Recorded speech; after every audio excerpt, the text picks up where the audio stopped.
Hello guys, welcome back to my channel. তো আমি আজকে আবারও একটি নতুন ব্লগ নিয়ে চলে এসেছি।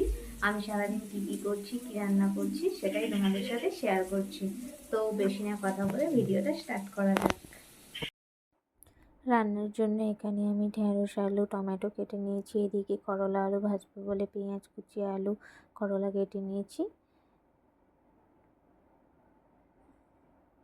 এরপর আমি কড়াইতে করলা আলুটা সবার আগে ভেজে নিচ্ছি, তারপর তরকারিগুলো করব। করলা আলু ভাজা হয়ে যাওয়ার পর এখানেতে আমি ডিমেতে নুন হলুদটা মাখিয়ে নিচ্ছি ভাজার জন্য।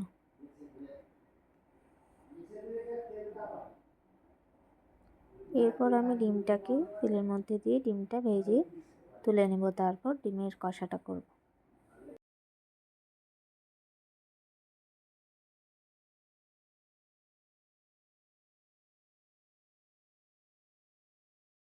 আমি রান্না করতে করতে মা আমায় ডাকলো যে বাবু আয়, কালকে এই জিনিসটা পছন্দ করে এসেছি, এসে পছন্দ করেছিল সেটাই এসেছে। তো সেটাই আমি ভাই ঘরে রাখার পর ভিডিও করে তোমাদের দেখাচ্ছিলাম। বন্ধুরা তো কেমন হয়েছে জানিও। আমার ঢ্যাঁড়স আলু চিংড়ি মাছ দিয়ে তরকারি হয়ে গেছে, করলা আলু ভাজা হয়ে গেছে, আর ডিম। তো এখানে আমি ডিমের কালিয়াটা বানানোর জন্য মশলাটাকে কষিয়ে নিচ্ছি।